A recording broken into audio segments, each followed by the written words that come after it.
नमस्ते। आज हम 8वीं कक्षा के समाचार पत्र की आत्मकथा पाठ के बारे में पहचानेंगे। आत्मकथा क्या है? आत्मकथा, यहाँ आत्मकथा अपने आप को आत्मविमर्शन करना ही आत्मकथा है।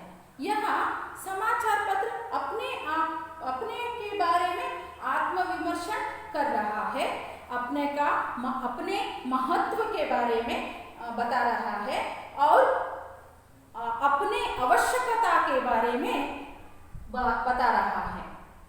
ಇಲ್ಲಿ ಸಮಾಚಾರ ಪತ್ರದ ಆತ್ಮಕಥೆ ಅಂದ್ರೆ ಏನು? ಆತ್ಮಕಥೆ ಅಂದ್ರೆ ಆತ್ಮವಿಮರ್ಶನೆಯನ್ನ ಮಾಡ್ಕೊಳ್ಳೋದು, ನಮ್ಮ ಆತ್ಮವಿಮರ್ಶನೆಯನ್ನ ಮಾಡ್ಕೊಳ್ಳೋದು।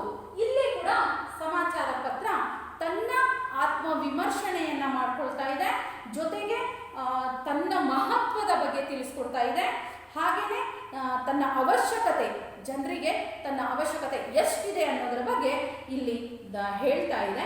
ಅದರ ಬಗ್ಗೆ ನಾವಿಲ್ಲಿ ನೋಡೋಣ। ಮೊದಲಿಗೆ ಅದರ ಪಾಠದ ಉದ್ದೇಶವನ್ನು ನೋಡೋಣ।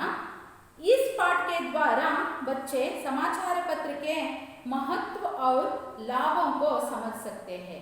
ಈ ಪಾಠದಿಂದ ವಿದ್ಯಾರ್ಥಿಗಳಲ್ಲಿ ಸಮಾಚಾರ ಪತ್ರದ ಮಹತ್ವ ಮತ್ತು ಲಾಭ ಏನು ಅನ್ನೋದನ್ನ ತಿಳ್ಕೋಬಹುದು। ಸಮಾಚಾರ ಪತ್ರದ ಮಹತ್ವವನ್ನ ವಿದ್ಯಾರ್ಥಿಗಳು ಗಮನಿಸಬಹುದು ಇಲ್ಲಿ ಈ ಪಾಠದಿಂದ ಅಂತ ಹೇಳ್ತಾರೆ। ಪಾಠವನ್ನು ನೋಡ್ತಾ ಹೋಗೋಣ। ಪಾಠ ನೋಡ್ತಾನೆ ಹಾಗೇನೆ ಪಾಠದಲ್ಲಿ ಬರುವಂತಹ ಶಬ್ದಾರ್ಥಗಳನ್ನ ನಾನು ಹೇಳ್ತಾ ಹೋಗ್ತೀನಿ, ನೀವು ಅಲ್ಲೇ ಬರ್ಕೊಂಡ್ರೆ ಅದು ನಿಮಗೆ ಪಾಠ ಓದುತ್ತಾ ಹೋದಂತೆ ಆ ಶಬ್ದಾರ್ಥಗಳನ್ನ ಅರ್ಥ ನೋಡ್ಕೊಂಡಾಗ ಈಸಿಯಾಗಿ ನೀವು ಅದನ್ನ ತಿಳ್ಕೋಬಹುದು। ಹಾಗಾಗಿ ಪಾಠದ ಜೊತೆನೆ ಶಬ್ದಾರ್ಥಗಳನ್ನ ನೋಡ್ತಾ ಹೋಗೋಣ। रोज सवेरे घर में आऊं, देश विदेश की खबर सुनाऊं, जमीन आसमान की बातें बताऊं, जानते हो मैं कौन हूं। ಇಲ್ಲಿ ಸಮಾಚಾರ ಪತ್ರ ತನ್ನ ಬಗ್ಗೆ ತಾನೇ ಹೇಳ್ಕೊಳ್ತಾ ಇದೆ। ರೋಜ್ ಸಬೇರೆ, ರೋಜ್ ಪ್ರತಿನಿತ್ಯ,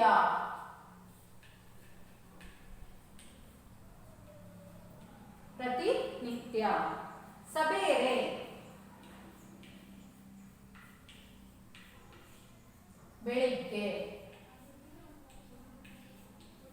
ಬೆಳಿಗ್ಗೆ,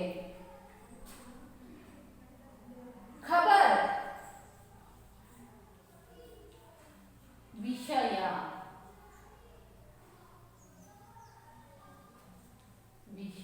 ಅಥವಾ ವಿಚಾರ,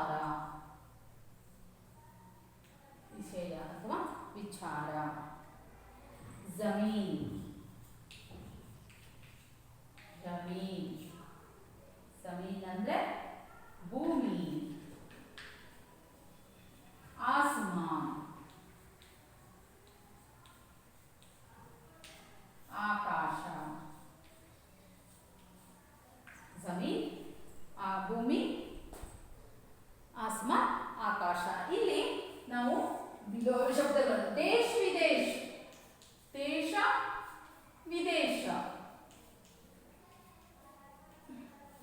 ದೇಶ ವಿದೇಶಗಳು ವಿಲೋಮ ಪದಗಳು, ವಿರುದ್ಧಾರ್ಥಕ ಪದಗಳು ಅಂತ ಹೇಳ್ತೀವಲ್ಲ ಅದು ದೇಶ್ ವಿದೇಶ್।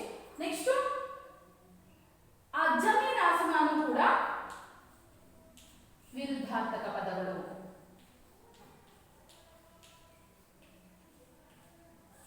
जमीन आसमान, रोज सवेरे घर में आऊं, देश विदेश की खबर सुनाऊं, जमीन आसमान की बातें बताऊं, जानते हो मैं कौन हूं। रोज सवेरे ದಿನನಿತ್ಯ, ಪ್ರತಿನಿತ್ಯ ಬೆಳಗ್ಗೆ ನಾನು ಬರ್ತೀನಿ, ದೇಶ ವಿದೇಶ ಕಿ ಖಬರ್ ಸುನಾವು, ದೇಶ ವಿದೇಶದಲ್ಲಿ ನಡೆಯುವಂತಹ ವಿಚಾರಗಳನ್ನು ಹೊತ್ತು ತರ್ತೀನಿ, ಜಮೀನ್ ಆಸಮಾನ್ ಕಿ ಬಾತೆ ಬತಾವು, ಜಮೀನ್ ಭೂಮಿಯ ಮೇಲಿರುವಂಥದ್ದೇ ಇರಲಿ, ಆಸಮಾನ್ ಆಕಾಶದಲ್ಲಿ ನಡೆಯುವಂತಹ ವಿಚಾರಗಳೇ ಇರಲಿ, ಎಲ್ಲ ವಿಚಾರಗಳನ್ನ ನಾನು ಹೊತ್ತು ತರ್ತೀನಿ। ಜಾನ್ತೆ ಹೋ ಮೈ ಕೌನ್ ಹೋ, ನಾನು ಯಾರು ಅಂತ ನಿಮಗೆ ಗೊತ್ತಾಯ್ತಾ? याद आया आपको? मैं ही समाचार पत्र हूं, सुबह होते ही मैं हर घर में दिखाई देता हूं, कई लोगों की मुझे पढ़े बिना सुबह ही नहीं होती, कई मुझे पढ़ते पढ़ते ही चाय या कॉफी पीते हैं। मैं व्यक्ति के जीवन का एक महत्वपूर्ण हिस्सा बन गया हूँ। मैं मनुष्य को उनके अपने घर बैठे बैठे सारे विश्व की जानकारी देता हूँ। मैं अमीर गरीब सब के ध्यान का सस्ता और सुलभ साधन हूँ।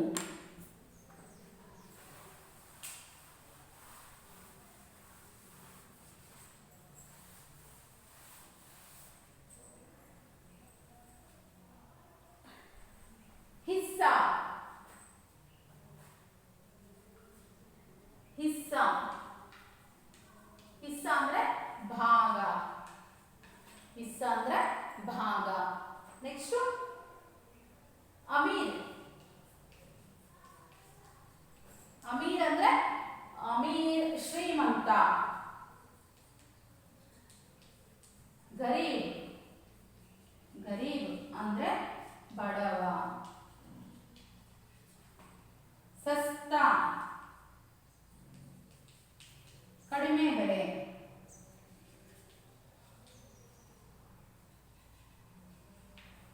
ಸಸ್ತಾ ಅಂದ್ರೆ ಕಡಿಮೆ ಬೆಲೆ. ಇಲ್ಲೂ ಕೂಡ ನಾವು ಒಂದು ವಿರುದ್ಧಾರ್ಥ ಪದಗಳನ್ನ ನೋಡ್ಬೋದು. ವಿಲೋಮ ಪದ ಅಂತ ಹೇಳಿದ್ವಲ್ಲ ಅದನ್ನ ಇಲ್ಲೂ ಕೂಡ ನೋಡ್ಬೋದು. ಅಮೀರ್ और ಗರೀಬ್.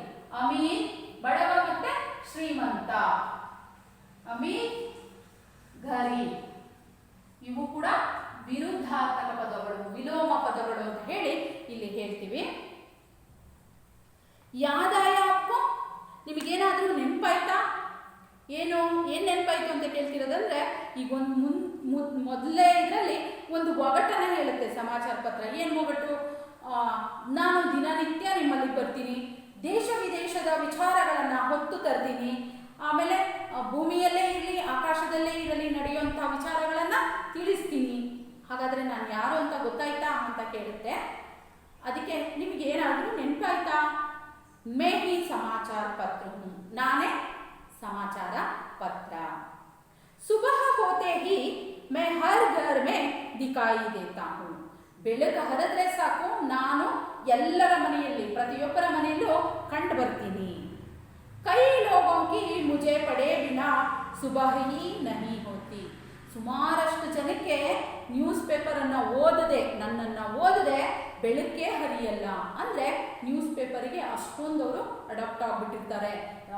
ಕೆಲವೊಬ್ಬರು ಮನೆಯಲ್ಲಿ ಒಂದು ದಿವಸ ನ್ಯೂಸ್ ಪೇಪರ್ ಬರದೆ ಹೋದಾಗ ಚಟುವಟಿಕೆ ಶುರುವಾಗುತ್ತೆ.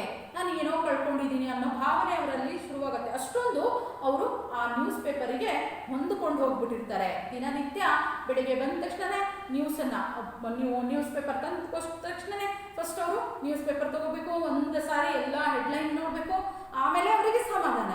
ಅಂಥ ವ್ಯಕ್ತಿಗಳನ್ನು ಕೂಡ ನಾವಿಲ್ಲಿ ಕಾಣ್ಬೋದು ಅಂತ ಹೇಳ್ತಾರೆ. ಕೈ ಮುಜೆ ಪಡ್ತೆ ಪಡ್ತೆ ಹಿ ಚಾಯ್ ಯಾ ಕಾಫಿ ಪೀತೆ ಹೈ. ಹಾಗೆ ಇಲ್ಲಿ ಕೆಲವರು ಅದನ್ನ ನ್ಯೂಸ್ ಪೇಪರನ್ನು ಓದದೆ ದಿನ ಬೆಳಕು ಹರಿಯದೇ ಇಲ್ವೇನೋ ಅನ್ನೋ ರೀತಿ ಇದ್ರೆ, ಇನ್ನ ಕೆಲವಷ್ಟು ಜನ ಯಾವ ರೀತಿ ಇರ್ತಾರೆ ಅಂದ್ರೆ ಟೀ ಆಗಲಿ ಕಾಫಿ ಆಗಲಿ ಕುಡಿಯುವಾಗ ನ್ಯೂಸ್ ಪೇಪರ್ ಬೇಕು. ನ್ಯೂಸ್ ಪೇಪರನ್ನು ಓದುತ್ತಾ ಅವರು ಟೀ ಕಾಫಿಯನ್ನ ಕುಡಿತಿರ್ತಾರೆ. मैं व्यक्ति के जीवन का एक महत्वपूर्ण हिस्सा बन गया हूँ. ನಾನು ವ್ಯಕ್ತಿ ಜೀವನದಲ್ಲಿ ಪ್ರತಿಯೊಬ್ಬ ವ್ಯಕ್ತಿ ಜೀವನದಲ್ಲಿ ಒಂದು ರೀತಿ ಒಂದು ಮಹತ್ವಪೂರ್ಣವಾದ ಭಾಗವಾಗ್ಬಿಟ್ಟಿದ್ದೀನಿ ಅಂತ ಹೇಳುತ್ತೆ ನ್ಯೂಸ್ ಪೇಪರು. मैं मनुष्य को अनेक उनके अपने घर बैठे बैठे सारे विश्व की जानकारी देता हूँ. ಇಲ್ಲಿ ಹೇಳ್ತಾ ಇದೆ ಮನುಷ್ಯನಿಗೆ ಅವನು ಅವನ ಮನೆಯಲ್ಲೇ ಕುತ್ಕೊಂಡು ವಿಶ್ವದ ಎಲ್ಲ ವಿಚಾರದ ಬಗ್ಗೆ ನಾನು ಮಾಹಿತಿಯನ್ನು ಆತನಿಗೆ ಕೊಡ್ತಾ ಬರ್ತೀನಿ. ಜಾನ್ಕಾರಿ ಅಂದ್ರೆ ಮಾಹಿತಿ, ಜಾನ್ಕಾರಿ.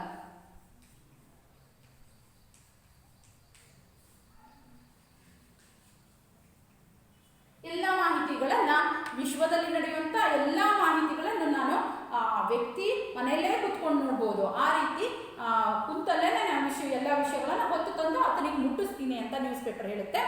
मैं अमीर गरीब सबके ज्ञान का सस्ता और सुलभ साधन हूँ. ಇಲ್ಲಿ ಹೇಳುತ್ತೆ ಮನುಷ್ಯ ಬಡವನೇ ಆಗಿರಲಿ ಅಥವಾ ಶ್ರೀಮಂತನೇ ಆಗಿರಲಿ, ಆತನಿಗೆ ವಿಷಯಗಳನ್ನು, ಜ್ಞಾನದ ವಿಷಯಗಳನ್ನು ಕಡಿಮೆ ಬೆಲೆಯಲ್ಲಿ ಸಿಗುವಂತಹ ಒಂದು ಸುಲಭವಾದ ಸಾಧನ ನಾನಾಗಿದ್ದೀನಿ ಅಂತ ಹೇಳಿ ಇಲ್ಲಿ ನ್ಯೂಸ್ ಪೇಪರ್ ತನ್ನ ಬಗ್ಗೆ ಹೇಳ್ಕೊಳ್ತಾ ಇದ್ದೆ. ಅಂದರೆ ಇಲ್ಲಿ ಒಬ್ಬ ಶ್ರೀಮಂತ ಬಡವ ಆತನಲ್ಲಿಗೆ ಹೋಗಬೇಕು, ಈತನಲ್ಲಿ ಇಲ್ಲ, ಕಡಿಮೆ ಬೆಲೆಯಲ್ಲಿ ಸಿಗುವಂಥ ಒಂದು ಸುಲಭವಾದ ಸಾಧನ ಈ ನ್ಯೂಸ್ ಪೇಪರ್ ಆಗಿದೆ.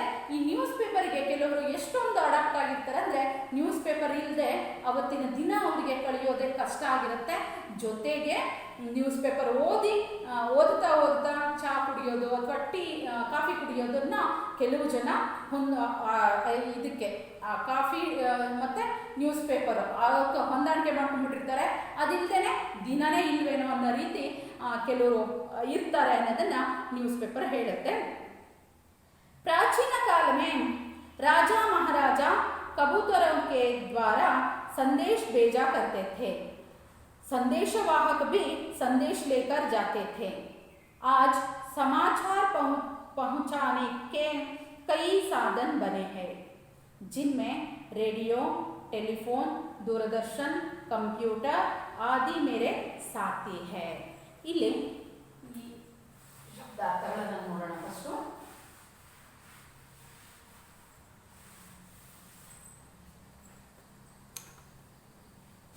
ಪ್ರಾಚೀನ ಕಾಲ, ಹಿಂದಿನ ಕಾಲ, ಕಳೆದು ಹೋದಂತ ದಿನಗಳು. ನೆಕ್ಸ್ಟ್ ಕಬೂತರ್, ಪಾರಿವಾಳ, ಕಬೂತರ್, ಪಾರಿವಾಳ. ಬೇಜಿನ ಅಂದ್ರೆ ಬೇಜಿನ ಕಳಿಸುವುದು.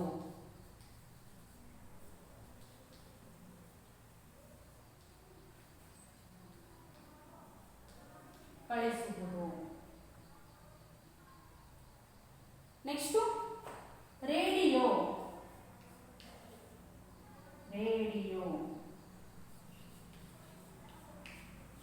ಬಾನುಲಿ, ರೇಡಿಯೋಕ್ಕೆ ಬಾನುಲಿ ಅಂತ ಹೇಳ್ತೀವಿ. Telephone,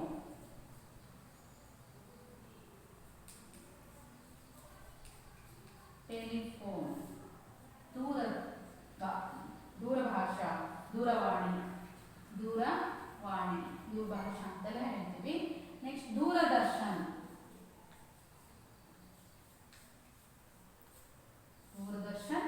TV. ಕಂಪ್ಯೂಟರ್, ಗಣಕಯಂತ್ರ,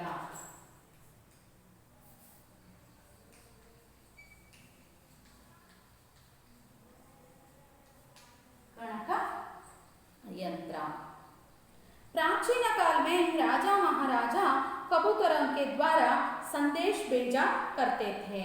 ಹಿಂದಿನ ಕಾಲಗಳಲ್ಲಿ, ಪ್ರಾಚೀನ ಕಾಲದಲ್ಲಿ ಒಬ್ಬ ರಾಜ ಮಹಾರಾಜರು ಒಂದು ಕಡೆಯಿಂದ ಇನ್ನೊಂದು ಕಡೆ ವಿಷಯಗಳನ್ನು ಮುಟ್ಟಿಸಬೇಕಾದಾಗ ಪಾರಿವಾಳಗಳ ಮೂಲಕ ಸಂದೇಶವನ್ನು ಕಳಿಸ್ತಿದ್ರು. ಪಾರಿವಾಳಗಳ ಮೂಲಕ ಹೇಗೆ ಅಂದರೆ, ಒಂದು ಪತ್ರದಲ್ಲಿ ವಿಷಯವನ್ನು ಬರೆದು ಅದನ್ನು ಪಾರಿವಾಳದ ಕಾಲಿಗೆ ಕಟ್ಟಿ ಅದನ್ನು ಹಾರಿಬಿಡ್ತಿದ್ರು. ಅಂದರೆ ಪಾರಿವಾಳ ಸಾಕಿಬಿಟ್ಟು ಅದಕ್ಕೆ ಎಲ್ಲಿ ಹೋಗಿ ಕೊಡಬೇಕು ಏನು ಅನ್ನೋದ್ರ ಬಗ್ಗೆ ಎಲ್ಲ ಮೊದಲೇ ಅದಕ್ಕೆ ಟ್ರೈನ್ ಮಾಡಿರ್ತಾರೆ. ಆವಾಗ ಅದು ಇಲ್ಲಿಂದ ಇನ್ನೊಬ್ಬ ರಾಜನಿಗೆ ಹೋಗಿ ವಿಷಯನ ಮುಟ್ಟಿಸೋದು, ಅದು ಕಬೂತರ್ ಪಾರಿವಾಳದ ಕೆಲಸ ಆಗಿತ್ತು. ಸಂದೇಶವಾಹಕ ಬಿ ಸಂದೇಶ ಲೇಕರ್ ಜಾತೆ ಥೆ. ಸಂದೇಶವಾಹಕರು ಅಂತಲೇ ಇರ್ತಿದ್ರು. ಅದಕ್ಕೂ ಅಂತ ಒಬ್ಬ ವ್ಯಕ್ತಿ ನೇಮಕ ಆಗಿರ್ತಿದ್ದ. ಆತ ಏನಂದ್ರೆ ಇಲ್ಲಿಯ ವಿಷಯವನ್ನ ಇನ್ನೊಂದು ರಾಜ್ಯಕ್ಕೆ ಹೋಗಿ ಮುಟ್ಟಿಸೋದು, ಅಲ್ಲಿಯ ವಿಷಯಗಳನ್ನ ತಂದು ಇಲ್ಲಿ ಮುಟ್ಟಿಸೋದು ಆತನ ಕೆಲಸ ಆಗಿರುತ್ತೆ. ಅದಕ್ಕೆ ಅಂತಾನೆ ಒಬ್ಬ ವ್ಯಕ್ತಿ ಇರ್ತಿದ್ದ ಅನ್ನೋದನ್ನ ಹೇಳ್ತಾರೆ. ಆ ಸಮಾಚಾರ ಪਹੁಂಚನೆಗೆ ಕೈ ಸಾಧನ ಬನೆ ಹೈ. ಆದ್ರೆ ಈಗಿನ ಕಾಲಕ್ಕೆ ಸಮಾಚಾರವನ್ನ ಮುಟ್ಟಿಸುವಂತಹ ಅನೇಕ ಸಾಧನಗಳನ್ನ ನಾವು ನೋಡಬಹುದಾಗಿದೆ ಅಂತ ಹೇಳ್ತಾರೆ. ರೇಡಿಯೋ, टेलीफोन, दूरदर्शन, कंप्यूटर आदि मेरे साथी है. ಹೇಳ್ತಾರೆ ಈ ರೇಡಿಯೋ, ಟೆಲಿಫೋನ್, ದೂರದರ್ಶನ್, ಕಂಪ್ಯೂಟರ್ ಇವೆಲ್ಲ ನನ್ನ ಸಾಥಿಗಳು, ನನ್ನ ಜೊತೆಗಾರರು ಅಂತ ಹೇಳ್ತಾರೆ. ನ್ಯೂಸ್ ಪೇಪರ್ ಹೇಗೆ ವಿಷಯಗಳನ್ನು ಹೊತ್ತು ತರುತ್ತೋ ಹಾಗೆ ಈ ರೇಡಿಯೋ, ಟೆಲಿಫೋನ್, ಕಂಪ್ಯೂಟರ್ ಮತ್ತೆ ದೂರದರ್ಶನ ಇವುಗಳು ಕೂಡ ವಿಷಯಗಳನ್ನು ಮುಟ್ಟಿಸುವಂತಹ ಕೆಲಸವನ್ನ ಮಾಡುತ್ತೆ. ಅದಕ್ಕೆ ಇದು ಹೇಳುತ್ತೆ ಇವರು ನನ್ನ ಜೊತೆಗಾರರಾಗಿದ್ದಾರೆ ಅಂತ. ಮುಂದೆ रेडियो जैसे साधनों से समाचार केवल सुन जा सकता है और दूरदर्शन जैसे साधनों के द्वारा सुनने के साथ साथ घटनाओं को देखा जा सकता है, लेकिन इन सभी में से सरल और मितव्ययी साधन हूँ मैं और लोगों तक तरह तरह के समाचार पहुँचता हूँ. इले रेडियो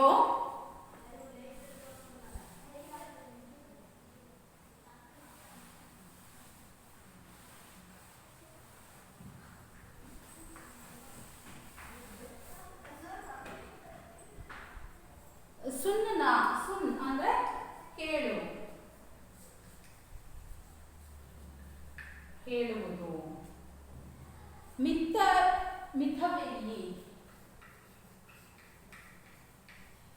ಮಿತವ್ಯಯಿ ಅಂದ್ರೆ ಕಡಿಮೆ ಖರ್ಚು. ಮಿತವ್ಯಯಿ ಅಂದ್ರೆ ಕಡಿಮೆ ಖರ್ಚು.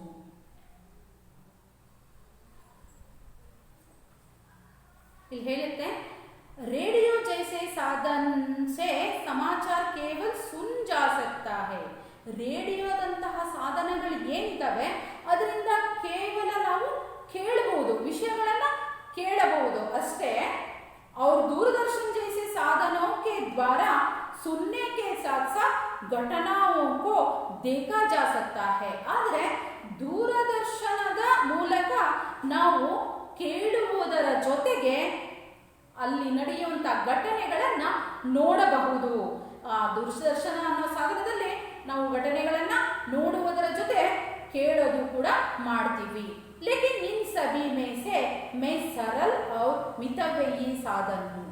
ಆದರೆ ಇವುಗಳಿಗೆ ಹೋಲಿಸಿದ್ರೆ ನಾನು ತುಂಬಾ ಕಡಿಮೆ ಬೆಲೆಯಲ್ಲಿ ಸಿಗುವಂತಹ ಕಡಿಮೆ ಖರ್ಚು ಮಾಡುವಂತಹ ಒಂದು ಸಾಧನ, ಸರಳವಾದಂತಹ ಸಾಧನ ನಾನಾಗಿದ್ದೀನಿ ಅಂತ ಸಮಾಚಾರ ಪತ್ರ ಇಲ್ಲಿ ಹೇಳ್ಕೊಡುತ್ತೆ. ಯಾಕಂದ್ರೆ ನಾವು ದೂರದರ್ಶನ ನೋಡ್ಬೇಕು, ದೂರದರ್ಶನದ ಟಿವಿ ನೋಡ್ಬೇಕು ಅಂದ್ರೆ ನಾವು ಟಿವಿ ತರಬೇಕಾಗುತ್ತೆ, ರೇಡಿಯೋ ತರಬೇಕಾಗುತ್ತೆ. ಅವುಗಳ ಬೆಲೆಗೆ ಹೋಲಿಸಿದಾಗ ನ್ಯೂಸ್ ಪೇಪರಿನ ಬೆಲೆ ಸ್ವಲ್ಪ ಕಡಿಮೆನೆ, ಸುಮಾರಷ್ಟು ಕಡಿಮೆ ಬೆಲೆ ನ್ಯೂಸ್ ಪೇಪರಿಗಿರುತ್ತೆ. ಹಾಗಾಗಿ ಇಲ್ಲಿ ಹೇಳುತ್ತೆ ಅವೆರಡಕ್ಕೂ ಹೋಲಿಸಿದ್ರೆ ನಾನು ತುಂಬಾ ಕಡಿಮೆ ಖರ್ಚಿನಲ್ಲಿ ಸಿಗುವಂತ ಒಂದು ಸರಳ ಸಾಧನ ನಾನಾಗಿದ್ದೀನಿ ಅಂತ. और लोगों तक तरह तरह के समाचार पहुंचता हूँ. ನಾನು ಜನರಲ್ಲಿಗೆ ಬೇರೆ ಬೇರೆಯ ವಿಷಯಗಳನ್ನ, ಸಮಾಚಾರವನ್ನ ಹೋಗಿ ತಲುಪಿಸ್ತೀನಿ. ಅಲ್ಲಿಗೆ ಏನು ಹೇಳುತ್ತೆ ಅಂದ್ರೆ ಇಲ್ಲಿ ರೇಡಿಯೋ ಮತ್ತೆ ಟಿವಿ ಹೋಲಿಸಿದ್ರೆ ನಾನು ತುಂಬಾ ಕಡಿಮೆ ಬೆಲೆ ರೇಡಿಯೋದಲ್ಲಿ ಕೇವಲ ಕೇಳಬಹುದು, ಆದರೆ ದೂರದರ್ಶನದಲ್ಲಿ ನೋಡಬಹುದು, ಹಾಗೆ ಕೇಳಬಹುದು. ಹಾಗಾಗಿ ನಾವು ದೂರದರ್ಶನನ್ನ ಏನಂತ ಕರಿತೀವಿ ಅಂದ್ರೆ ದೂರದರ್ಶನ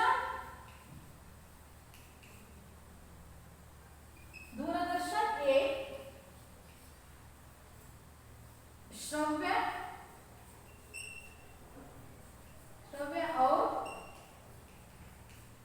और दृश्य माध्यम है. दृश्य ಹಾಗಾಗಿ ನಾವು ದೂರದರ್ಶನ ಏನಂತ ಕರಿತೀವಿ ಅಂದ್ರೆ ಶ್ರವ್ಯ ಹಾಗೂ ದೃಶ್ಯ ಮಾಧ್ಯಮ. ಶ್ರವ್ಯ ಕೇಳುವುದು, ದೃಶ್ಯ ನೋಡುವುದು ಎರಡಕ್ಕೂ ಸಂಬಂಧಿಸಿರುವಂತಹ ಮಾಧ್ಯಮ ಯಾವುದು ಅಂದ್ರೆ ಟಿವಿ. ಆದರೆ ಅವೆರಡಕ್ಕೂ, ಟಿವಿ ಆಗಲಿ ರೇಡಿಯೋ ಆಗಲಿ, ಎರಡಕ್ಕೂ ಹೋಲಿಸಿದಾಗ ಕಡಿಮೆ ಖರ್ಚಿನಲ್ಲಿ ಸಿಗುವಂತಹ ಸಾಧನ ನಾನಾಗಿದ್ದೀನಿ ಅಂತ ಹೇಳಿ ಸಮಾಚಾರ ಪತ್ರ ಹೇಳುತ್ತೆ.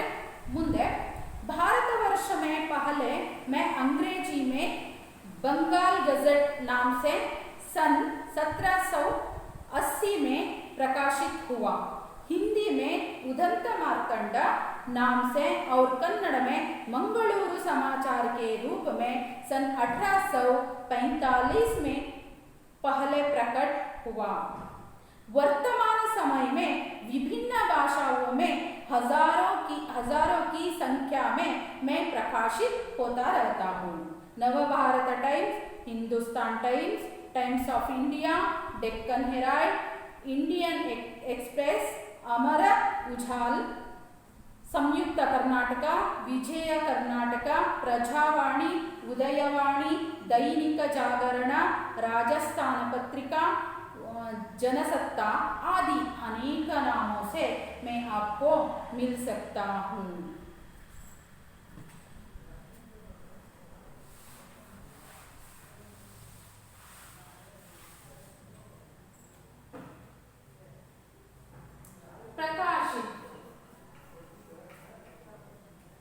प्रकाशित ಅಂದ್ರೆ ಪ್ರಕಟಣೆ, ಪ್ರಕಟ, ಪ್ರಕಾಶಿತ, ಪ್ರಕಟ. ವರ್ತಮಾನ ಈಗಿನ,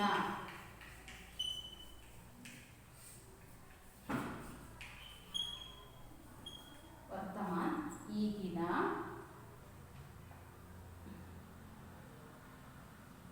ಇಲ್ಲಿ ಮೊದಲಿಗೆ 1780 ಮೇ ಅಂದರೆ 1780ರಲ್ಲಿ ಪ್ರಕಟವಾದಂತಹ ಮೊದಲ ಪತ್ರಿಕೆ ಯಾವುದಂದ್ರೆ ಬಂಗಾಲ್ ಗೆಜೆಟ್.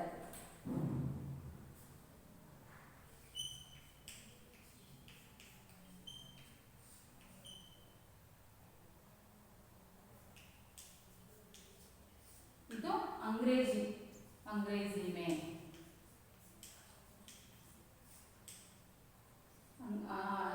ಇಂಗ್ಲಿಷ್ನಲ್ಲಿ ಪ್ರಕಟವಾದ ಮೊದಲ ಪತ್ರಿಕೆ ಬಂಗಾಲ್ ಗೆಜೆಟ್. ಯಾವಾಗ? 1780. ನಂತರದಲ್ಲಿ ಹಿಂದಿ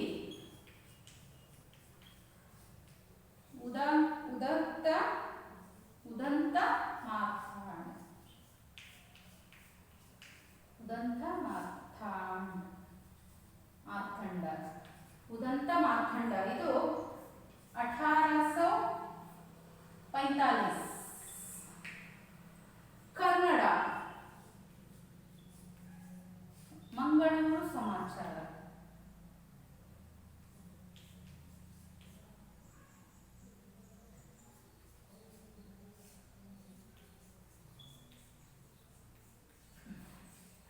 ಇದು ಕೂಡ 1843ರ ಮುಂಚೆ. ಇಲ್ಲಿ ಹೇಳ್ತಾರೆ, भारतवर्ष में पहले मैं अंग्रेजी में बंगाल गेजेट नाम से सन 1780 में प्रकाशित हुआ.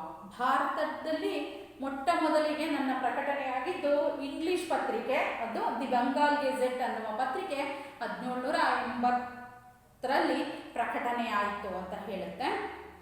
हिंदी में उदंत मार्तंड नाम से मैं और कन्नड़ में मंगलूरु समाचार के रूप में सन 1845 में पहले प्रकट हुआ. ಇಲ್ಲಿ ಹೇಳ್ತೆ, ಹಿಂದಿಯಲ್ಲಿ ಉದಂತ ಮಾರ್ತಾಂಡ ಅನ್ನುವ ಮೊದಲ ಪತ್ರಿಕೆ, ಕನ್ನಡದ ಮೊಟ್ಟ ಮೊದಲ ಸಮಾಚಾರ ಪತ್ರಿಕೆ ಮಂಗಳೂರು ಸಮಾಚಾರ ಅನ್ನುವ ಪತ್ರಿಕೆ 1843ರ ಮುಂಚೆ ಆಯಿತು ಅಂತ ಹೇಳುತ್ತೆ.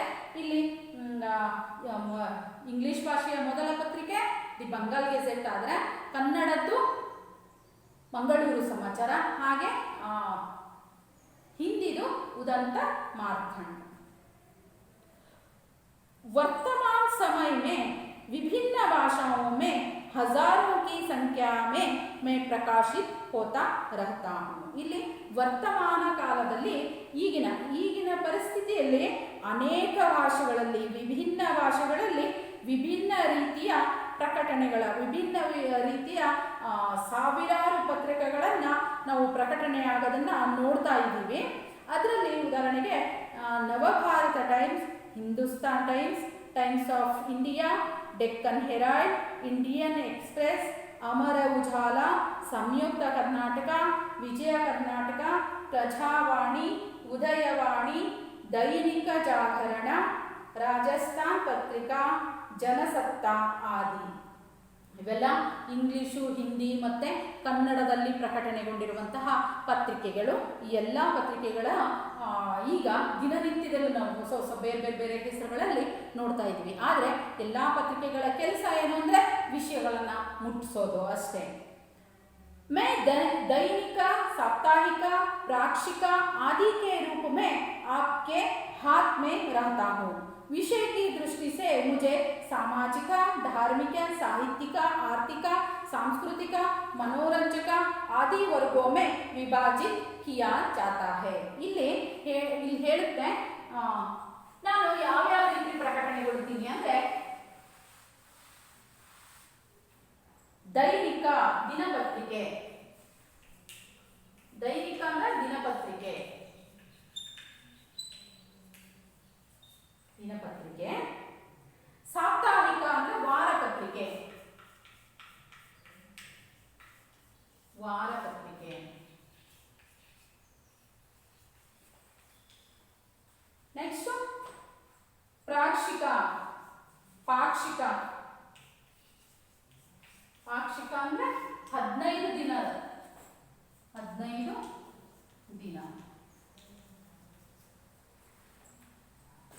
मैं दैनिक, साप्ताहिक, पाक्षिक आदि के रूप में आपके हाथ में रहता हूँ. ನಾನು ದಿನನಿತ್ಯದ ಪತ್ರಿಕೆಯಾಗಿ, ವಾರ ಪತ್ರಿಕೆಯಾಗಿ ಅಥವಾ 15 ದಿನದ ಪತ್ರಿಕೆಯಾಗಿ, ಪಾಕ್ಷಿಕ ಪತ್ರಿಕೆಯಾಗಿ ನಿಮ್ಮಗಳ ಕೈಗೆ ಸೇರ್ತಾ ಇದ್ದೀನಿ.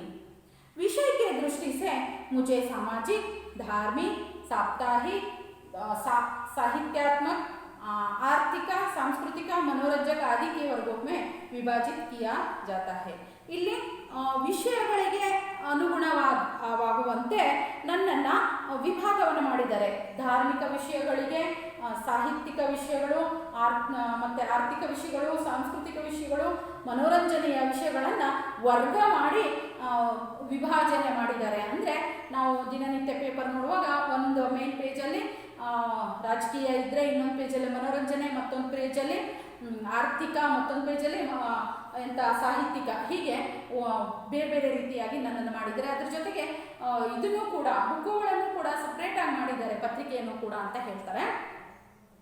मुझे देश विदेशों में घटने वाली घटनाओं का विवरण रहता है. मुझसे खेलकूद, सिनेमा, मौसम, नौकरी संबंधित विज्ञापन, बाजार भाव, कृषि व्यापार संबंधी सूचनाएं मिलती है. कार्टून, पदबंध, विवाह संबंधी विज्ञापन, परीक्षोपयोगी सामग्री, परीक्षाफल आदि भी मुझसे जान सकते हैं.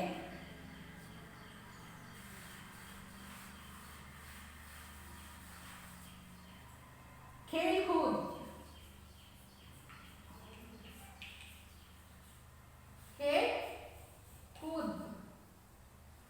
खेलकूद ಅಂದ್ರೆ ಕ್ರೀಡೆ, ಕ್ರೀಡೆ. ನೆಕ್ಸ್ಟ್ ಮೌಸಮ್, ವಾತಾವರಣ,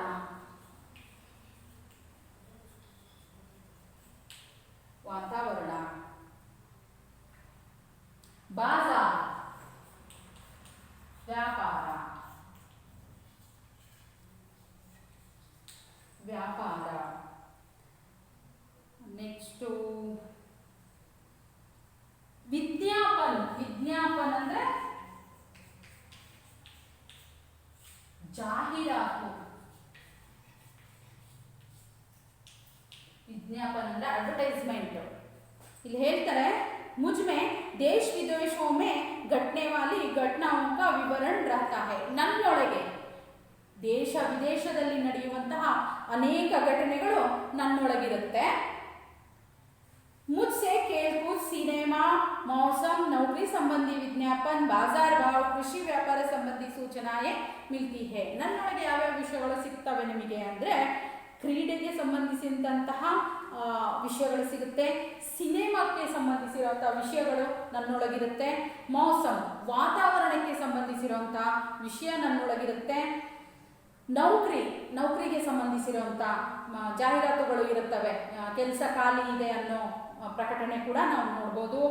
ಬಾಜಾರ್ ಭಾವ್ ವ್ಯಾಪಾರದ ಶೇರು ಮಾರ್ಕೆಟ್ ಅಂತೆಲ್ಲ ನೋಡ್ತೀವಲ್ಲ, ಅದನ್ನ ಬಗ್ಗೆ ನಾವು ನೋಡ್ಬೋದು. ಕೃಷಿಗೆ ಸಂಬಂಧಿಸಿದಂತಹ ವಿಚಾರಗಳನ್ನು ನಾವು ನೋಡ್ಬೋದು. ಅನೇಕ ವಿಷಯಗಳನ್ನು ನಾನು ನನ್ನೊಳಗಿಂದ ಹೊತ್ತು ನಿಮ್ಮಲ್ಲಿ ತರ್ತೀನಿ.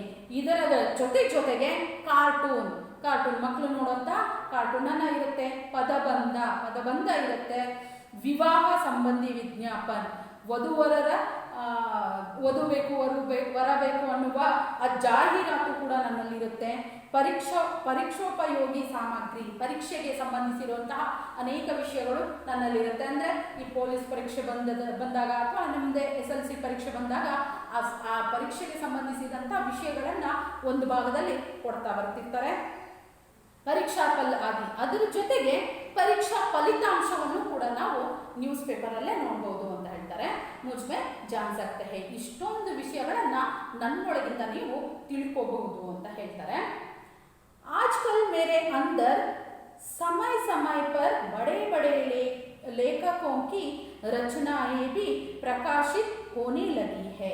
ಇವಾಗಿನ ಈ ಸಿಚುವೇಶನ್ನಲ್ಲಿ ನಾವು ಅನೇಕ ವಿಚಾರಗಳನ್ನು ಅನೇಕ ಲೇಖಕರ ವಿಷಯಗಳನ್ನು ನಾವು ಇಲ್ಲಿ ನೋಡ್ಬೋದು ಅನ್ನೋದನ್ನ ಇಲ್ಲಿ ಹೇಳ್ತಿದ್ದಾರೆ. ಏನಂದ್ರೆ ಇವಾಗಿನ ನಮ್ಮೊಳಗೆ ಸಮಯಕ್ಕೆ ತಕ್ಕಂಗೆ ಅನೇಕ ದೊಡ್ಡ ಲೇಖಕರು ಅನೇಕ ವಿಷಯಗಳನ್ನು ನನ್ನೊಳಗೆ ವಿಷಯಗಳನ್ನು ಮುಟ್ಟಿಸ್ತಾರೆ.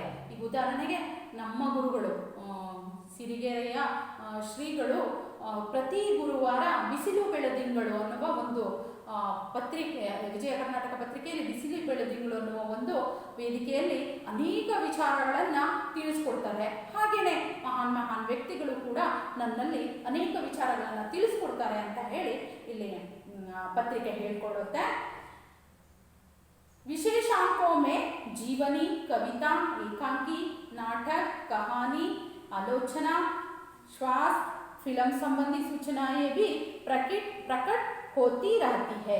ವಿಶೇಷ ಪತ್ರಿಕೆಯಲ್ಲಿ ಅವರವರ ಜೀವನದ ಬಗ್ಗೆ ಹೇಳ್ಕೊಳ್ಳುವಂಥವ್ರು ಇದ್ದಾರೆ. ಕವನಗಳು ಪ್ರಕಟಣೆ ಆಗುತ್ತೆ. ಏಕಾಂಕಿ ಅಂದರೆ ಚಿಕ್ಕದಾದಂಥ ನಾಟಕ, ಅದು ಕೂಡ ಪ್ರಕಟಣೆ ಆಗುತ್ತೆ. ನಾಟಕ ಇರುತ್ತೆ, ಕಥೆಗಳಿರ್ತವೆ, ವಿಮರ್ಶೆಗಳಿರುತ್ತೆ, ಆರೋಗ್ಯದ ಬಗ್ಗೆ ಮಾಹಿತಿ ಇರುತ್ತೆ. ಆಮೇಲೆ ಫಿಲಮ್ ಸಿನಿಮಾಗೆ ಸಂಬಂಧಿಸಿರುವಂಥ ಅನೇಕ ವಿಷಯಗಳನ್ನು ನಾವಿಲ್ಲಿ ನೋಡಬಹುದು ಅಂತ ಹೇಳ್ತಾರೆ. ಕಿಸಾನೋ ಕೆ ಲಿಯೆ ಕೃಷಿ ಸಂಬಂಧಿ ವಿಶೇಷ ಜಾನಕಾರಿ ಬಿ ಮೇ ದೇತಾ ಹೂಂ. ಕಿಸಾನ್ ಅಂದ್ರೆ ರೈತ.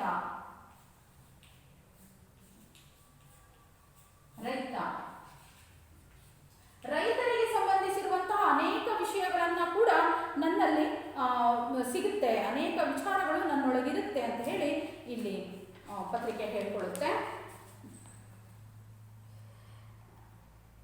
इन सब के अलावा लोग मेरे कारण वैज्ञानिक आविष्कारों से भी परिचित होते हैं. यदि संग्रह की ओर ध्यान दे तो आवश्यक विषयों की कतरने भी अपने पास रख सकते हैं. ಇಲ್ಲಿ ಹೇಳ್ತಾರೆ, ಇದನ್ನ ಹೊರತುಪಡಿಸಿ ಅನೇಕ ವೈಜ್ಞಾನಿಕ ಕ್ಷೇತ್ರದಲ್ಲಿ ಅನೇಕ ಅನ್ವೇಷಣೆಗಳನ್ನ, ಆವಿಷ್ಕಾರ ಅಂದ್ರೆ ಶೋಧನೆಗಳು,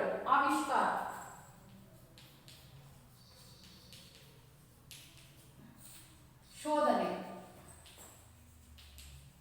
ಅನೇಕ ವಿಜ್ಞಾನಿಗಳು ಅನೇಕ ಆವಿಷ್ಕಾರಗಳ ಶೋಧನೆಯನ್ನ ಮಾಡಿರ್ತಾರಲ್ಲ, ಅವೆಲ್ಲ ನನ್ನಲ್ಲಿ ಪ್ರಕಟಣೆಯಾಗಿ ನಿಮ್ಮಲ್ಲಿಗೆ ವಿಷಯ ಬರುತ್ತೆ. यदि संग्रह की ओर ध्यान दे तो आवश्यक विषयों की कतरने भी पास रख सकते हैं. ಇಲ್ಲಿ ಅನೇಕ ಈ ಕೆಲವೊಂದು ವಿಚಾರಗಳನ್ನ, ಕಳೆದೋದಂಥ ವಿಚಾರಗಳನ್ನ ನಿನ್ನಲ್ಲಿಯೇ ಇನ್ನೂ ಇಟ್ಕೋಬೇಕು ಅನ್ನೋದಾದ್ರೆ ನೀನು ಕಟಿಂಗ್ಸ್ ಮಾಡಿ, ಕತರ್ನೆ ಅಂದ್ರೆ ಪೇಪರ್ ಕಟಿಂಗ್ ಮಾಡಿ ನಿನ್ನಲ್ಲಿ ನೀನು ಇಟ್ಕೋಬಹುದು. ಅದನ್ನ ಯಾವತ್ತಾದ್ರೂ ಮುಂದೊಂದು ದಿವಸ ಓದ್ಬೋದು. ಆದರೆ ದೂರದರ್ಶನ, ಟಿವಿ, ರೇಡಿಯೋದಲ್ಲಿ ಹಾಗೆ ಸಾಧ್ಯ ಇಲ್ಲ. ಕೇಳ್ಬಿಟ್ಟು ಮರೆತು ಬಿಡ್ತೀವಿ. ಆದರೆ ನ್ಯೂಸ್ ಪೇಪರ್ ಕಟಿಂಗ್ ಮಾಡಿ ಇಟ್ಕೊಂಡ್ವಿ ಅಂದರೆ ಮುಂದೆ ಇನ್ಯಾವತ್ತೂ ಅದು ಆ ವಿಷಯ ಬೇಕಾಗಿರುತ್ತೆ, ಆವಾಗ ನಮಗೆ ಸಿಗುತ್ತೆ ಅನ್ನೋದನ್ನ ನಾನು ಹೇಳುತ್ತೆ. आज मैं ವ್ಯಕ್ತಿ ಕೆ ಜೀವನ ಕಾ ಏಕ್ ಅಭಿನ್ನ ಅಂಗ ಬನ್ ಗಯಾ ಹೂಂ. ಈಗಿನ ಕಾಲದಲ್ಲಿ ವ್ಯಕ್ತಿ ಜೀವನದಲ್ಲಿ ನಾನೊಂದು ಮಹತ್ವವಾದ ಭಾಗವಾಗ್ಬಿಟ್ಟಿದ್ದೀನಿ. ಅಭಿ ಸೆ आप भी मुझे पढ़ने लगेगे तो आगे चलकर जीवन में मैं आपकी बहुत सहायता करूँगा. ಇವತ್ತಿಂದ ನೀವುಗಳು ಕೂಡ ಪೇಪರನ್ನು ಓದುತ್ತಾ ಬಂದರೆ, ಸಮಾಚಾರ ಪತ್ರವನ್ನು ಓದುತ್ತಾ ಬಂದರೆ ಮುಂದೊಂದು ದಿವಸ ನಾನು ನಿಮಗೆ ಸಹಾಯ ಮಾಡ್ತೀನಿ ಅಂತ ಹೇಳುತ್ತೆ. ಅಂದರೆ ಇವತ್ತು ನಾವು ಓದಿರೋ ವಿಚಾರಗಳು ಇನ್ಯಾವತ್ತೋ ನಮಗೆ ಅವಶ್ಯಕತೆ ಬಂದಾಗ ನಾನು ಪೇಪರಲ್ಲಿ ಓದಿದ್ದೆ ಅಲ್ವಾ ಅಂತ ನೆನಪಿಸ್ಕೊಳ್ಳೋಂಥ ಸಾಧ್ಯತೆ ಉಂಟು. ವಿಷಯಗಳು ನಿನ್ನಲ್ಲೇ ಇರೋ ಹಾಗೆ ಮಾಡ್ತೀನಿ ಅನ್ನೋದನ್ನು ಪೇಪರ್ ಹೇಳುತ್ತೆ. ಏಕ್ ಬಾರ್ ಆಪ್ಕಾ और मेरा रिश्ता बन जाए तो वह जिंदगी भर टूटेगा नहीं. ಒಂದು ಸಾರಿ ನನ್ನ ನಿಮ್ಮಗಳ ಮಧ್ಯ ಸಂಬಂಧ ಬೆಸಿತು ಅಂದರೆ ಅದು ಯಾವತ್ತಿಗೂ ಮುರಿದು ಹೋಗದೇ ಇರುವಂಥ ಸಂಬಂಧ ನಮ್ಮಿಬ್ಬರಲ್ಲಿ ಬೆರೆಯುತ್ತೆ. ರಿಷ್ಟ ಅಂದರೆ ಸಂಬಂಧ.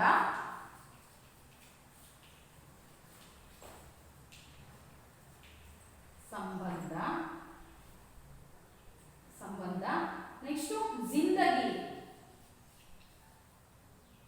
ಜಿಂದಗಿ ಜೀವನ. ಜೀವನದಲ್ಲಿ ನನ್ನ ನಿನ್ನ ಸಂಬಂಧಗಳು ಬೆಸಿತು ಅಂದರೆ ಯಾವತ್ತಿಗೂ ಅದು ಮುರಿದು ಹೋಗದೇ ಇರುವಂಥ ಸಂಬಂಧ ಆಗುತ್ತೆ ಅಂತ ಹೇಳಿ ನ್ಯೂಸ್ ಪೇಪರ್ ಹೇಳುತ್ತೆ. ಚಲಿಯೇ ಆಜ್ ಸೆ ಹಿ ಯಹ ಆದತ್ ಡಾಲಿಯೇ. ನಡೀರಿ, ಇವತ್ತಿಂದನೇ ಈ ನ್ಯೂಸ್ ಪೇಪರನ್ನು ಓದೋದನ್ನು ಶುರು ಮಾಡಿರಿ ಅಂತ ಹೇಳಿ ನ್ಯೂಸ್ ಪೇಪರ್ ಹೇಳುತ್ತೆ.